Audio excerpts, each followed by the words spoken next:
കേരളത്തിൽ കമാൻഡിംഗ് പവറുള്ള ഒരു K P C C president വന്നത് ഏത് സമയത്താണെന്ന് ചോദിച്ചാൽ വേണമെങ്കിൽ K Muraleedharan K P C C president ആയിരുന്നപ്പോഴാണെന്ന് പറയാം. പിന്നീട് കെ മുരളീധരൻ്റെ ഒരു വീഴ്ചയാണ് ഗ്രാഫിൽ നമ്മൾ കാണുന്നത്. കെ മുരളീധരൻ ഈ നിയമസഭാ തെരഞ്ഞെടുപ്പിൽ എവിടെയെങ്കിലും മത്സരിക്കുമോ, വട്ടിയൂർക്കാവിലേക്ക് മത്സരത്തിന് വരുമോ എന്നുള്ള ചോദ്യമൊക്കെ ഉയരുന്നുണ്ട്. ഇതേ സ്ഥലത്താണ് ബി ജെ പിയുടെ സ്ഥാനാർത്ഥിയായിട്ട് ശ്രീലേഖ വരുമെന്ന് പറയുന്നത്. ഇതേ സ്ഥലത്ത് വി കെ പ്രശാന്തിൻ്റെ സിറ്റിംഗ് സീറ്റാണ്. ചുരുക്കം പറഞ്ഞാൽ വട്ടിയൂർക്കാവ് തിരുവനന്തപുരത്തെ സംബന്ധിച്ച് പറയുകയാണെങ്കിൽ ഒരു സ്റ്റാർ മണ്ഡലമാണെന്ന് വേണമെങ്കിൽ പറയാം. മുരളീധരൻ മത്സരത്തിൽ ഇറങ്ങുമോ, മത്സരത്തിൽ ഇറങ്ങി ജയിച്ചാൽ എന്ത് സംഭവിക്കും, പരാജയപ്പെട്ടാൽ എന്ത് സംഭവിക്കും, ഇതിൻ്റെ ചർച്ചയൊക്കെ ഉയർന്നു വരുന്നുണ്ട്. മാറ്റി ശ്രദ്ധിച്ചിരുന്നോ? അല്ല, ഇതിൻ്റെ രസകരമായിട്ടുള്ളൊരു എപ്പിസോഡ് ഇതിന് മുമ്പ് ഉണ്ടായിരുന്നു. കുറച്ച് ദിവസങ്ങൾക്ക് മുമ്പ് കെ മുരളീധരൻ പറഞ്ഞ ഒരു വാചകം ഇതാണ്: ഞാനില്ല മത്സരിക്കാൻ, അവരെന്നെ തോൽപ്പിക്കും, എന്നെ വെട്ടിത്തോൽപ്പിക്കും എന്നാണ്. എന്നുവെച്ചാൽ ഈ അടുത്ത കാലത്ത് നടന്ന എല്ലാ തെരഞ്ഞെടുപ്പുകളിലും കോൺഗ്രസ്സിലൊരു ഭാഗം മുരളിയുടെ പുറകെ നടക്കുകയാണ് ചെയ്തത്. നീ എവിടെയാണ് മത്സരിക്കുന്നത്, അവിടെ നിന്ന് ഞങ്ങൾ വെട്ടും. ഇത് കൃത്യമായിട്ട് മുരളീധരൻ കഴിഞ്ഞ ദിവസം പറഞ്ഞിരുന്നു. പക്ഷേ മൊത്തം രാഷ്ട്രീയ സാഹചര്യങ്ങളെല്ലാനും യു ഡി എഫിന് അനുകൂലമായി വരികയും യു ഡി എഫ് അധികാരത്തിലേക്ക് വന്നേക്കാം എന്ന് പറയുന്ന ഒരു സെൻസ് കോൺഗ്രസിനകത്തെങ്കിലും വികസിച്ച് വന്നതിൻ്റെ അടിസ്ഥാനത്തിൽ മുരളീധരൻ ഇപ്പോൾ ശക്തമായിട്ട് താൻ എവിടെ മത്സരിക്കും എന്ന് സ്വയം പ്രഖ്യാപിക്കുന്ന സ്ഥലത്തിലെത്തി.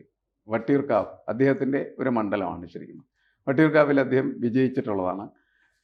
അവിടെ നിന്നാണ് അദ്ദേഹത്തിനെ ഓടിച്ചുകൊണ്ടുപോയി വടകരയിലേക്ക് കൊണ്ടുപോയത്. അത് കഴിഞ്ഞ് തൃശ്ശൂർ കൊണ്ടുവന്ന് ആപ്പീസ് കൂട്ടിച്ചു, നേമത്ത് കൊണ്ടുപോയി അവിടെ കൂട്ടിച്ചു. ഇപ്പോൾ വീണ്ടും വട്ടിയൂർക്കാവിലേക്ക് വരാൻ അദ്ദേഹം ആഗ്രഹിക്കുകയാണ് ചെയ്യുന്നത്. വട്ടിയൂർക്കാവിൻ്റെ ഒരു രാഷ്ട്രീയ സ്വഭാവം നമ്മൾ പരിശോധിച്ചാൽ ഈ 2026 തെരഞ്ഞെടുപ്പിൽ വട്ടിയൂർക്കാവ് എന്ന് പറയുന്നത് കേരളത്തിലെ മിന്നുന്ന ഒരു നിയോജക മണ്ഡലമായി മാറുകയാണ് ചെയ്യുന്നത്. സ്റ്റാർ മണ്ഡലം എന്ന് നമ്മൾ പറയാൻ കാരണം അതിൽ മത്സരിക്കാൻ സാധ്യതയുള്ള 3 ആളുകൾ എന്ന് പറഞ്ഞാൽ ഇപ്പോൾ അവിടെ നിലവിലുള്ള MLA പ്രശാന്തും ബി ജെ പിയുടെ സ്റ്റാർ അല്ലെങ്കിൽ അവരുടെ പുതിയ താരമായിരിക്കുന്നതായിട്ടുള്ള ശ്രീലേഖ IPSുമായിരിക്കും വരാൻ പോകുന്നത്. അതിനൊപ്പം കെ മുരളീധരനും കൂടി അതിനകത്ത് ചേർന്ന് കഴിഞ്ഞാൽ കെ മുരളീധരൻ്റെ സ്വന്തം നിയോജക മണ്ഡലമാണ് അത്. അദ്ദേഹം വിജയിച്ച മണ്ഡലമാണ്. അദ്ദേഹത്തിന് ഒരുപാട് ബന്ധങ്ങളുള്ള ഒരു മണ്ഡലമാണ്. അദ്ദേഹത്തിൻ്റെ ആത്മവിശ്വാസവും അത് തന്നെയാണ്. ഒരു ട്രെൻഡ് യു ഡി എഫിന് അനുകൂലമായി നിൽക്കുന്ന സമയത്ത് തൻ്റെ സ്വന്തം നിയോജക മണ്ഡലത്തിൽ എന്തുകൊണ്ട് ജയിച്ചുകൂടാ, തനിക്ക് തീർച്ചയായിട്ടും ജയിക്കാനായിട്ട് കഴിയും എന്ന് അദ്ദേഹം വിചാരിക്കുകയാണ് ചെയ്യുന്നത്.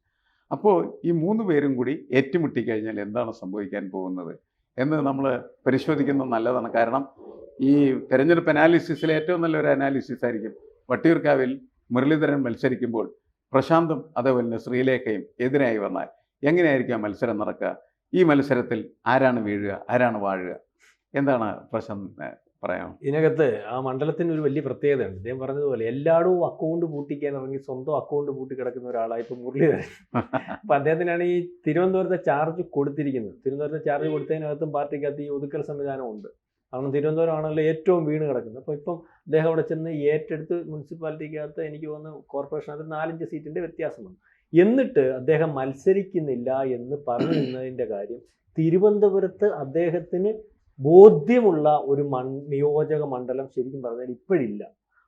2 വട്ടം ജയിച്ച് വട്ടിയൂർക്കാവിൽ നിന്ന് വന്ന് അന്ന് പരിശോധിക്കുമ്പോൾ അദ്ദേഹത്തെ മറികടക്കാൻ പറ്റാത്ത രീതിയിലേക്ക് ജനസമ്മതിയൊക്കെ ഉണ്ടായിരുന്നു. പക്ഷേ ആ കാലവും ആ വെള്ളവും ഒക്കെ അങ്ങ് ഒരുപാട് ഒഴുകിപ്പോയി.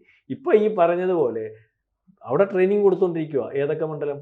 ആദ്യത്തെ മണ്ഡലമാണ് വട്ടിയൂർക്കാവ്, രണ്ടാമത് നിയമം, പിന്നെ കഴക്കൂട്ടം. ഇങ്ങനെ 4-5 മണ്ഡലം നിങ്ങൾ ഇറങ്ങി നിന്ന് ജയിപ്പിച്ചുകൊണ്ട് വരണമെന്ന് മോദി ട്രെയിനിങ് കൊടുത്ത് വിടുക. ആർക്ക്? BJPക്കാർ ഇവിടുന്ന് വിളിച്ചു വരുത്തി. അപ്പോൾ അവിടുത്തെ ആ മണ്ഡലത്തിനകത്ത് തീവാർന്ന ഒരു മത്സരമാണ്. പിന്നെ ഇതിനകത്ത് വലിയൊരു കുഴപ്പമുണ്ട് സാറേ ഈ പറഞ്ഞൊരു കാര്യം ശരിയാണ്. BJPയുടെ അക്കൗണ്ട് പൂട്ടിക്കാൻ വട്ടം ഇറങ്ങി BJPയെ രാവിലെയും വൈകിട്ട് ഉച്ചയ്ക്ക് കാര്യം പറയുമ്പോൾ BJPക്ക് മമതയില്ലാത്തൊരു നേതാവായിട്ട് ഇപ്പോൾ മുരളീധരൻ വന്നിട്ടുണ്ട്. അതുകൊണ്ട് എവിടെങ്കിലും മാറി നിന്നാൽ, അതിനകത്ത് മുരളീധരൻ ഒരു ബുദ്ധി പ്രയോഗിച്ചിട്ടുണ്ടോ എന്ന് സംശയമുണ്ട്. വട്ടിയൂർക്കാവ് ഒഴിച്ച് ബാക്കി ഏതെങ്കിലും നിയോജക മണ്ഡലത്തിൽ ഇദ്ദേഹം നിന്ന് കഴിഞ്ഞാൽ BJP ഇദ്ദേഹത്തിനെതിരെ വോട്ട് ചെയ്യുമെന്ന് പറയും. പക്ഷേ ചെയ്യുമോ എന്നൊരു സംശയമുണ്ട്. വലിയ രാഷ്ട്രീയ ചിന്ത. പക്ഷേ വട്ടിയൂർക്കാവിൽ BJPക്ക് ഒരിക്കലും ചെയ്യാൻ പറ്റത്തില്ല. വട്ടിയൂർക്കാവ് ഈ പറഞ്ഞതുപോലെ BJPക്ക് ജയിക്കാൻ പറ്റുന്നൊരു മണ്ഡലം. അവിടെ ഏത് സ്ഥാനാർത്ഥി നിന്നാലും അവിടെ വോട്ട് കുറയുന്ന ഒരവസ്ഥ വന്നാൽ മറ്റ് പല സമയങ്ങളിലും നിന്നതുപോലെ ആയിരിക്കത്തില്ല. ഇതിനു മുമ്പ് ഇവിടെ മത്സരിച്ചേക്കുന്ന VK പ്രശാന്തിൻ്റെ അടുത്ത് മത്സരിച്ചേക്കുന്ന ഒന്ന് VV രാജേഷും ഒന്ന് A സുരേഷും ഒക്കെയാണ്. ഈ പ്രാവശ്യം അവിടെ വരാൻ ഇദ്ദേഹത്തിനെതിരെ എനിക്ക് തോന്നുന്നു മുരളിക്കെതിരെ കുമ്മനം രാജശേഖരൻ മത്സരിച്ചിട്ടുണ്ട് ജയിച്ച സമയത്ത്. അതുപോലെ തന്നെ അന്ന് മുരളിക്കെതിരെ മത്സരിച്ചിട്ടുള്ളതിനകത്ത് കുമ്മനം രാജശേഖരൻ BJPയുടെ ഒഴിച്ചാൽ BJPക്ക് ഇത്രയും സാധ്യതയില്ല. പിന്നെ സീമയൊക്കെ മത്സരിച്ചിരിക്കുന്നത് വീക്ക് കാൻഡിഡേറ്റുകളാണ് വന്നിട്ടുള്ളത്. ഇപ്പം അദ്ദേഹം സമ്മതിച്ചു എന്നാണ് പറയുന്നത്. കാരണം അദ്ദേഹം സെൻട്രൽ നോക്കുന്നുണ്ടായിരുന്നു, തിരുവനന്തപുരം സെൻട്രൽ നോക്കുന്നുണ്ടായിരുന്നു. തിരുവനന്തപുരം സെൻട്രൽ ഇപ്പോൾ കാർത്തികേയൻ്റെ മോൻ നോക്കുന്നുണ്ട്, ഇപ്പം മുൻ മന്ത്രിയായിട്ടുള്ള ശിവകുമാർ നോക്കുന്നുണ്ട്. ഇപ്പം സെൻട്രലിൽ നിന്ന് മാറി കുറച്ചുകൂടെ പാർട്ടിക്ക് സംഘടനാ ബലമുള്ള സ്ഥലമാണെന്ന് പറയുന്നു ഈ വട്ടിയൂർക്കാവ്. പക്ഷേ എത്ര സംഘടനാ ബലമുണ്ടെന്ന് പറയുമ്പോഴും സാറ് പറഞ്ഞതുപോലെ അവിടുത്തെ പ്രസ്റ്റീജ് കാൻഡിഡേറ്റ് ആയിട്ട് BJP ഇപ്പോൾ ആളിനെ ഒരുക്കും. കാരണം അവിടെ ജയിക്കാൻ വേണ്ടി തന്നെ BJP ഇറങ്ങും. പ്രശാന്ത് ജനകീയ MLA ആയിട്ട് നിൽക്കുന്നുണ്ട്. ഒരു മണ്ഡലത്തിൽ പോലും സിറ്റിംഗ് MLA-മാരെ നഷ്ടപ്പെടാതിരിക്കുന്നതിന് വേണ്ടിയുള്ള ശ്രമത്തിൻ്റെ ഭാഗമായിട്ടാണ് CPM ഈ പ്രാവശ്യം 2 ടേം എന്നുള്ള കാര്യങ്ങൾ പോലും മാറ്റിവെച്ചത്. അപ്പോൾ പ്രശാന്ത് എന്ന് പറയുന്ന ജനകീയ MLA അവിടെ മാറ്റി മത്സരിപ്പിക്കുന്ന ഒരു അവസ്ഥയില്ല. ഈ പ്രാവശ്യം ശ്രീലേഖ ഇറങ്ങി അവിടുത്തെ സ്ഥാനാർത്ഥിയായാൽ അവിടെ മത്സരം കടുക്കും. ശ്രീലേഖ മത്സരിക്കാൻ വേണ്ടി തന്നെ ആദ്യമേ പ്രശാന്തിനെ അവിടെ ഒതുക്കിയത്. കാരണം പ്രശാന്ത് ശ്രീലേഖയുടെ വാർഡാണല്ലോ വട്ടിയൂർക്കാവ്. അവിടെ ആദ്യമേ ശ്രീലേഖ ഈ ജനകീയ MLA ശരിക്കും പറഞ്ഞാൽ ഒന്ന് പൊളിച്ചതാണ്. ഇയാൾ ജനകീയനൊന്നുമല്ല, ഇയാൾ കാണിച്ചുകൊണ്ടിരിക്കുന്ന കഴിഞ്ഞ 10 കൊല്ലം കൊണ്ട് ഓഫീസിൻ്റെ കാര്യത്തിലായാലും എങ്ങനെയാണ് കൂടുതൽ കാര്യങ്ങൾ അല്ലെങ്കിൽ കൂടുതൽ വിവരങ്ങൾ വേണമെങ്കിൽ വെളിയിൽ കൊണ്ടുവരാൻ. പ്രശാന്ത് അവിടുന്ന് കൂടും കൊടുക്കുകയും വെച്ചിട്ട് ഇതിനകത്തൊരു വിവാദത്തിന് ഞാനങ്ങ് മാറിയേക്കാന്ന് പറയും. ഈ സ്ഥലത്താണ് ഇപ്പം കോൺഗ്രസിന് ആശ്വാസമായിട്ട്. കാരണം മുരളി മത്സരിക്കുന്നില്ല എന്ന് പറഞ്ഞാൽ മുരളിയുടെ സ്നേഹം കൊണ്ടൊന്നല്ല, മുരളി എന്തുകൊണ്ട് മത്സരിക്കുന്നില്ല മാറിയിരിക്കുക എന്ന് പറഞ്ഞാൽ 2027 അതൊരു ചോദ്യമാണ്. മുരളി അത്ര നിസ്സാരക്കാരനൊന്നും അല്ലല്ലോ. മൈക്ക് മുമ്പിലും അല്ലെങ്കിൽ കോൺഗ്രസിനകത്ത് ഇപ്പോഴും ഒരു പുള്ളിങ് ആൾ തന്നെയാണ്. ഇപ്പം മുരളിക്ക് മത്സരിക്കാൻ താല്പര്യമില്ലാത്തതെന്ന് പറഞ്ഞാൽ പുള്ളി സന്യാസി ആയതുകൊണ്ടല്ല, പുള്ളിക്ക് ബോധ്യമുള്ളൊരു മണ്ഡലത്തിലാണ്. അപ്പോൾ ഇപ്പം അദ്ദേഹം വിചാരിച്ചു ഇവിടെ ഒരു സാധ്യത ഉണ്ട്.